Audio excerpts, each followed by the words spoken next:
하루의 정치를 가장 먼저 그리고 깊게 알아보는 시간 세 분 모셨습니다. 안녕하세요. 안녕하십니까. 네, 바로 소개하겠습니다. 내부엔 쓴소리, 외부엔 철통방어로 맞서는 스마트한 스피커 성치훈 더불어민주당 부대변인 오셨습니다. 안녕하세요. 수려한 외모에 유려한 언변을 얹어 신사적 품격으로 평론의 미학을 완성한 국민의 대변인 정광재 동현정치연구소장님 오셨습니다. 네, 반갑습니다. 안녕하세요. 한쪽에 치우치지 않는 균형 감각과 판을 먼저 읽는 해안으로 정치판에 새바람을 일으키고 있는 이기인 개혁신당 사무총장님 오셨습니다. 네, 안녕하세요. 네, 제가 일단 먼저 어제 방송 관련해서 멘트를 하느라 약간 가라앉았는데 오늘 국민의힘 얘기 또 해봐야겠죠?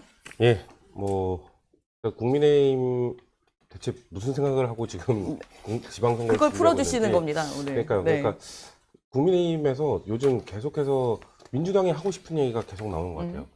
한 달 전인가요? 한 달 좀 전에나 조광한 최고위원 입에서는 오세훈 시장이 4선하면서 한 게 뭐 있는지 모르겠다라는 얘기가 나왔었고 한 이틀 전에는 장동혁 대표가 이준숙 위원장은 대구시장 하기에는 뭐 부족한 게 많다라는 얘기를 했었고 또 어제는 급게 이제 윤상현 의원이 장동혁 지도부를 향해서 국민의 후보에게 힘이 아니라 짐이 된다. 이거 우리 진보 진영에서 국민의힘을 향해서 국민의 힘이 아니라 국민의 짐이다라는 이런 좀 지지자들이 그런 비판을 하는데 그거를 국민의힘 의원, 다선 의원, 중진 의원 입에서 나오는 걸 봤을 때 좀 괜찮은 겁니까? 국민의힘 이렇게 해도?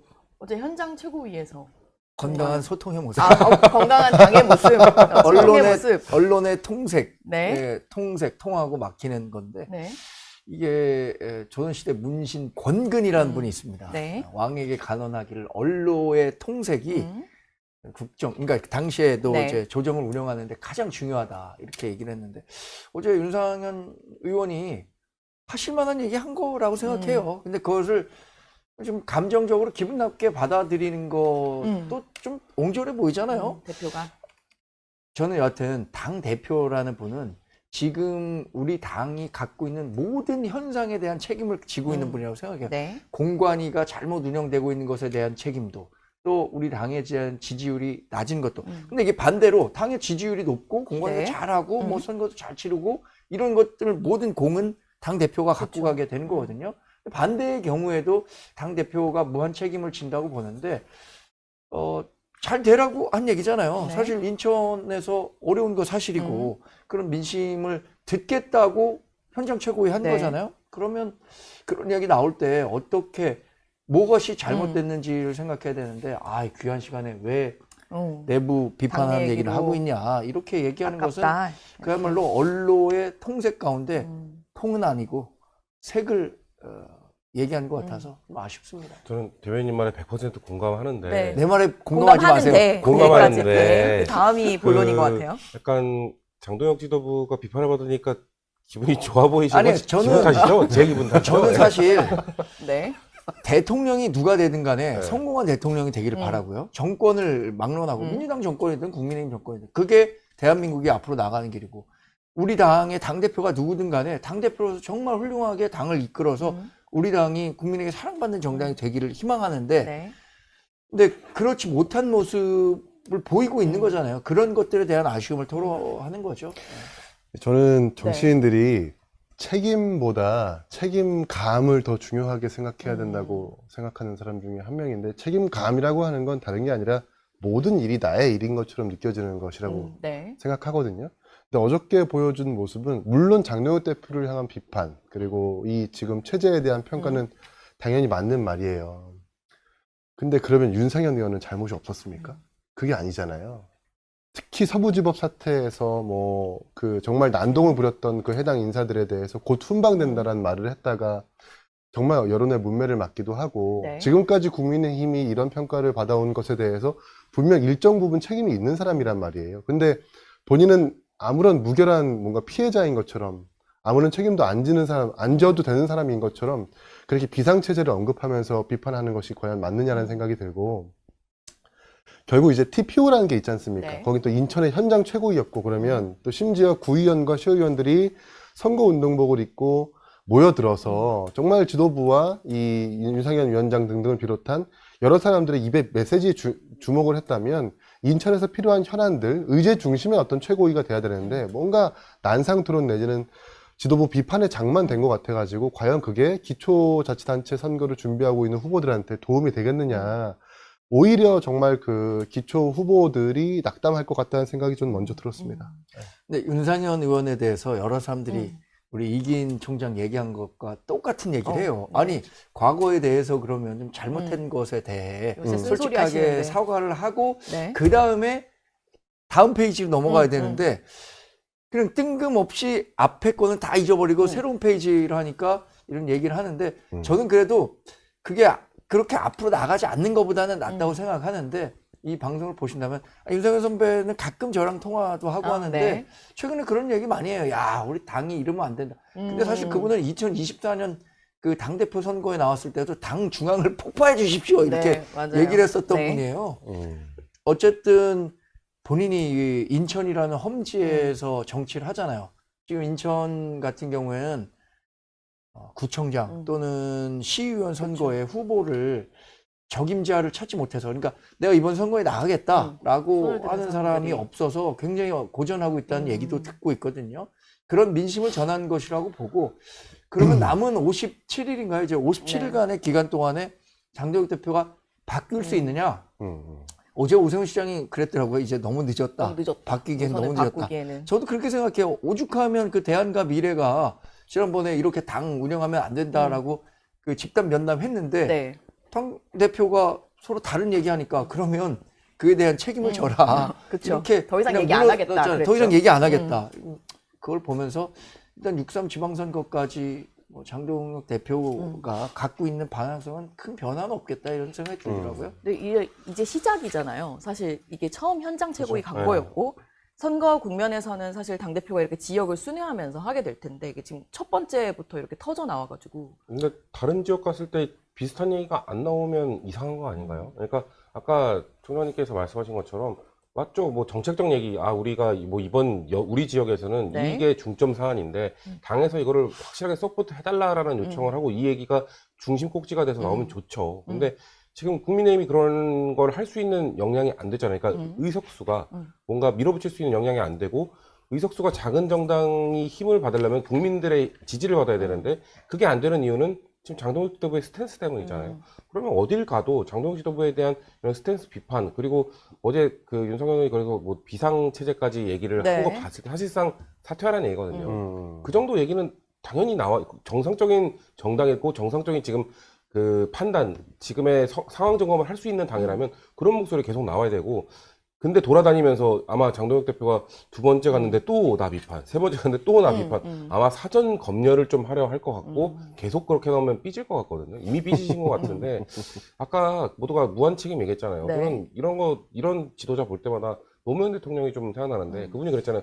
비가 와도 내 탓 같았고 비가 안 와도 내 탓 같았다. 그 얘기가 진짜 딱 지도자가 느껴야 될 아까 그 책임감인데 말씀하신 책임감의 책임감이잖아요. 예, 근데 얘기네요. 장동혁 대표는 그런 게 없는 분 같아요. 네. 실제로 선거 공천 끝나고 선거 국면이 되면 더 냉정해지지 않나요? 후보들은? 나에게 도움이 된다 안 된다로. 그렇겠죠. 2018년 홍준표 그 당시에 자유한국당 대표 네. 시절에 그런 상황 겪었었던 거잖아요.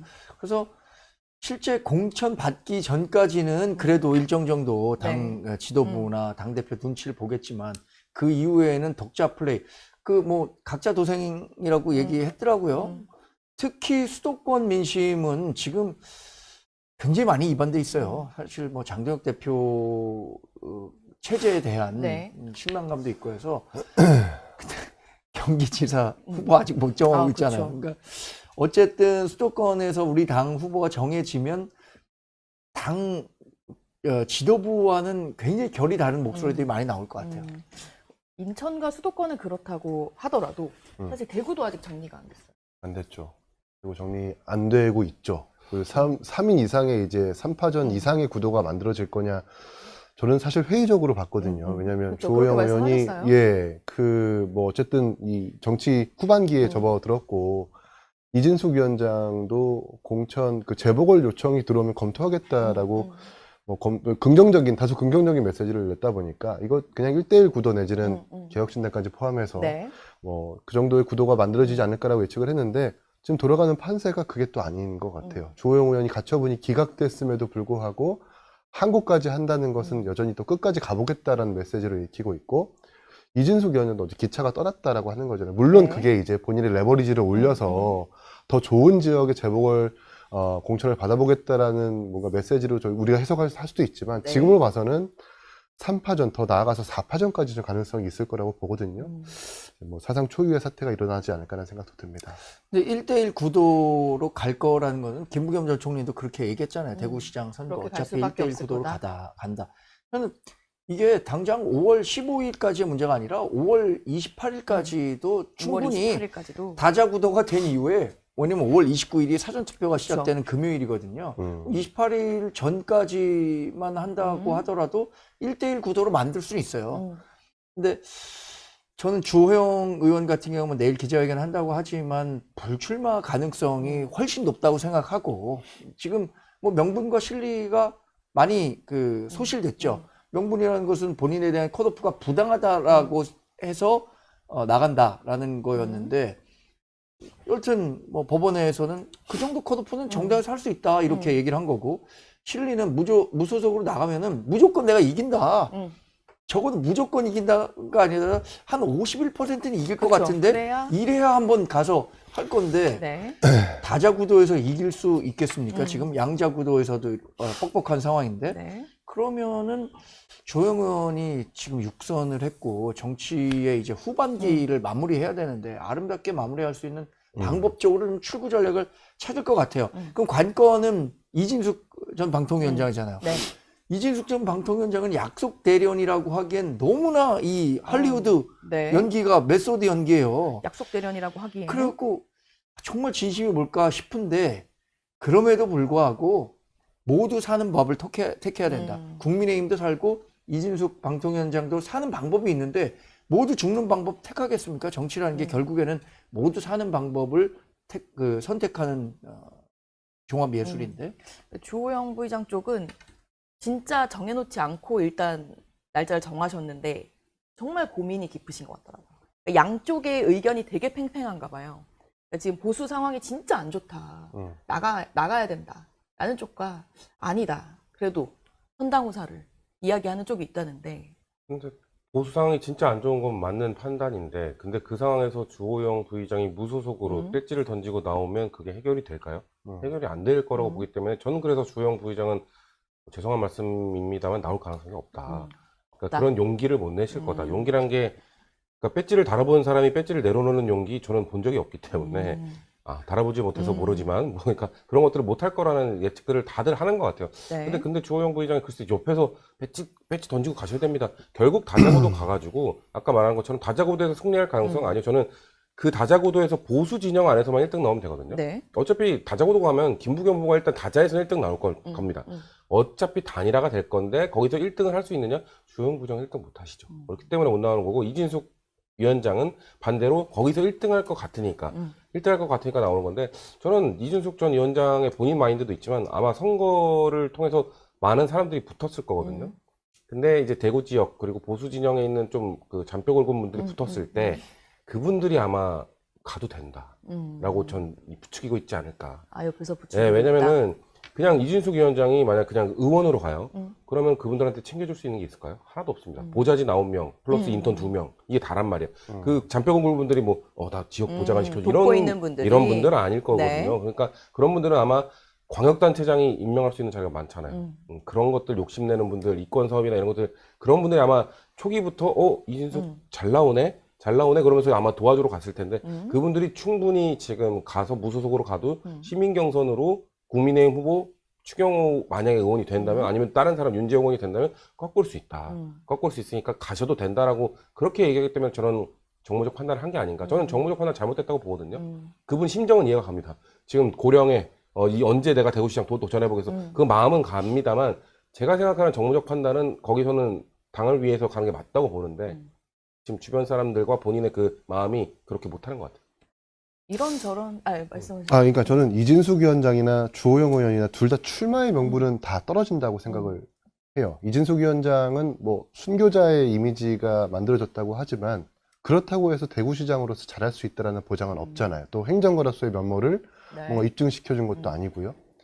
그래서 대구시장인데 왜 그래서 대구시장이냐라는 의문을 가질 수밖에 없기 때문에. 그리고 주호영 의원은 출마의 명분을 가지려고 한다면 가처분이 인용됐으면 모르겠어요. 인용되고 그럼에도 불구하고 경선에 포함하지 않아가지고 부당하게 내쳐진다면 그때는 무소속 출마의 명분이 충분히 가능하다고 보는데, 지금은 어쨌든 가처분이 기각됐잖아요. 네. 김영원 지사는 인용됐지만 본인은 기각됐다면 본인의 어떤 컷오프가 공관위에서의 재량껏 판단이라고 법원도 인정해 준 것 아닙니까? 여기서 만약에 나 무소속 출마할래요, 내지는 보수를 심판할래요 한다면 그건 더 이상 노욕으로 비춰질 수 좀 있기 때문에, 여기서 좀 전 개인적으로는 주호영 의원을 바른정당에서 같은 당 활동을 해본 사람으로서 네. 중단했으면 좋겠다. 그리고 보수의 큰 어른으로 남아서 무엇이 잘못됐고 무엇으로 어떤 길을 가야 되는지를 길잡이 역할을 해주는 사람으로 좀 남았으면 좋겠다는 생각을 합니다.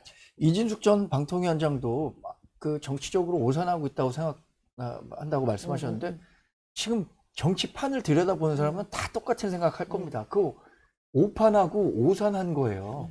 국민의힘의 단일 후보가 정해지잖아요. 네. 근데 뭐 시민 경선이라고 했고, 예를 들어서 그렇죠. 시민들의 5월 선택을. 28일 전까지 단일화, 뭐 100% 국민 당시 유권자들로만 네. 하자. 그럼 이길 것 같습니까?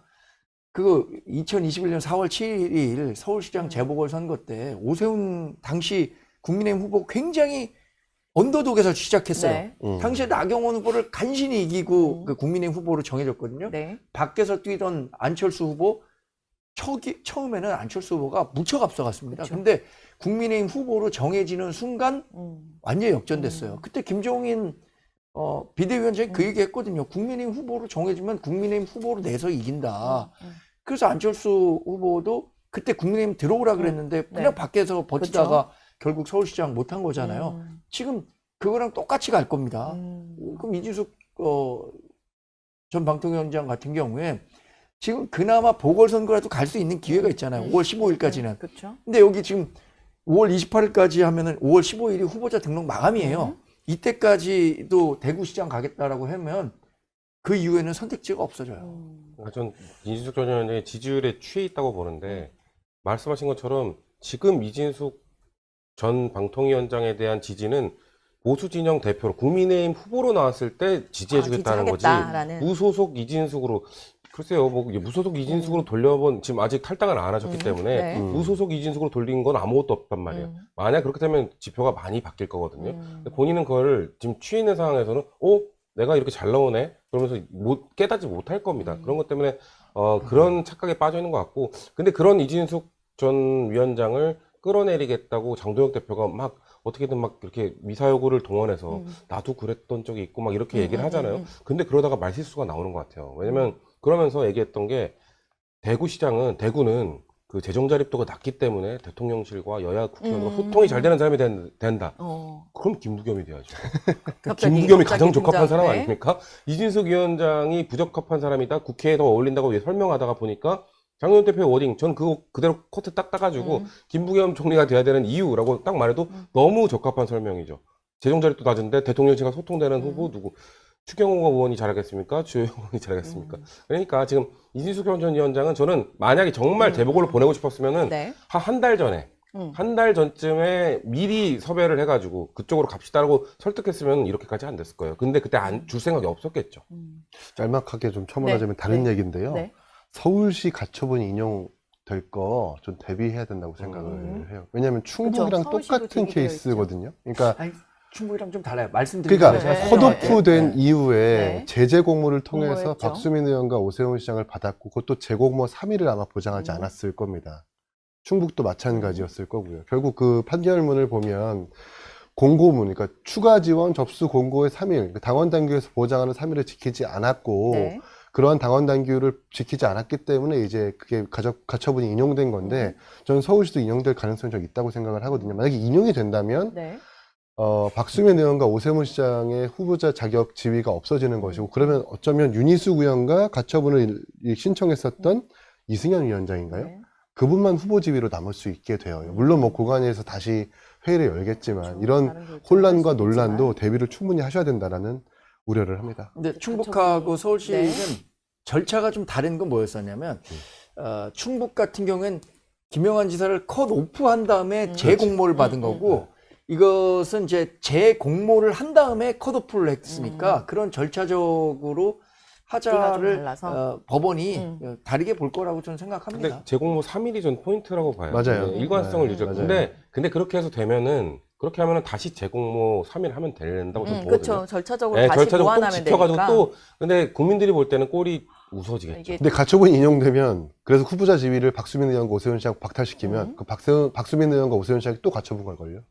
또 다시 아니, 이런 정말 무한 무한 가처분. 가처분의 이거는 지금 루프에 현실 가능성이 네. 낮다고 네. 보셔야 돼요. 뭐 알겠습니다. 가능성이 있다고 하셨지만 높게 보는 건 아니죠. 그럼요. 그러니까 네, 있다. 안타깝다. 가능성이 그건 있다. 아니잖아. 그 두 분이 못 나가게 되면 하겠지만 네. 아마 열어줄 거예요. 그쵸. 네, 제가 말씀드리고자 하는 본질은 네. 자꾸 이걸 법원에 가져가서 판단받으려고 하지 말고 누군가 네. 깔끔하게 이견 없이 좀 정리를 해야 되는데 그럴 역할이 없어요. 누군가 이견 없이 깔끔하게 그렇게 돼서 김정철 후보에게 좀 표가 몰리길 바라는 거 아닙니까? 아니, 물론 당연히 그런 것도 있죠. 네, 그렇습니다. 이렇게 다시 한번 서울 얘기를 하고 두 번째 주제로 넘어가 볼까요? 네, 오늘 궁금한 두 번째 속은 국정조사의 속입니다. 네. 사실 서영교의 속이기도 하고 민주당의 네, 속이기도 서영교 한데요. 위원장의 도대체 속. 무슨 생각으로 저렇게 하고 있는지 모르겠어요.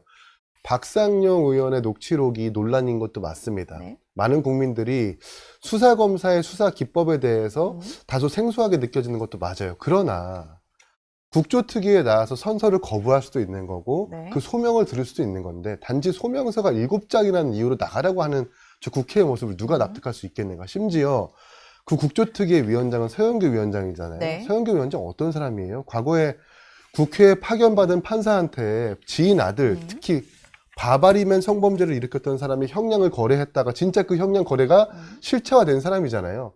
그런 사람이 지금 국조특위 위원장은 앉아있는데 이 작금의 현실을 우리가 어떻게 표현해야 될까 하는 건 저는 굉장히 걱정이고 무엇보다 법무부에서 박상윤 검사의 그 직무를 정지시켰지 않습니까? 정지시켰죠. 박상윤 검사가 들어보니까 자기는 어떤 죄로 징계를 받는지도 몰랐고 소명도 듣지도 않았다라는 거 아니에요.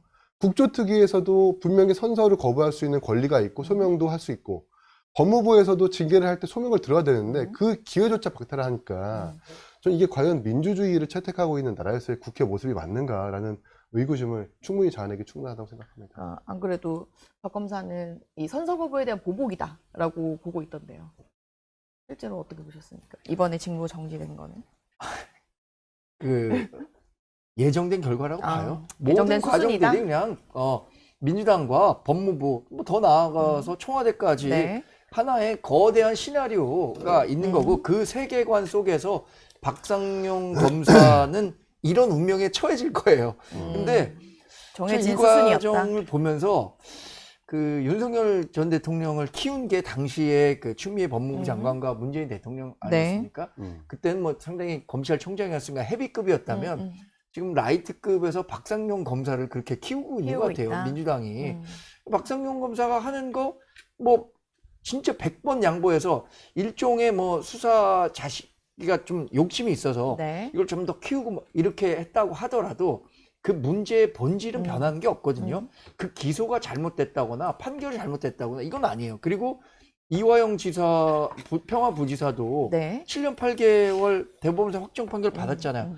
당시에 대법원에서 뭘 인정해줬냐면 하급심에서 쌍방울이 이재명 당시 경기지사의 방북 비용을 대납했다라고 1, 2심에서 판단했는데 그걸 그대로 인정해 준 거거든요.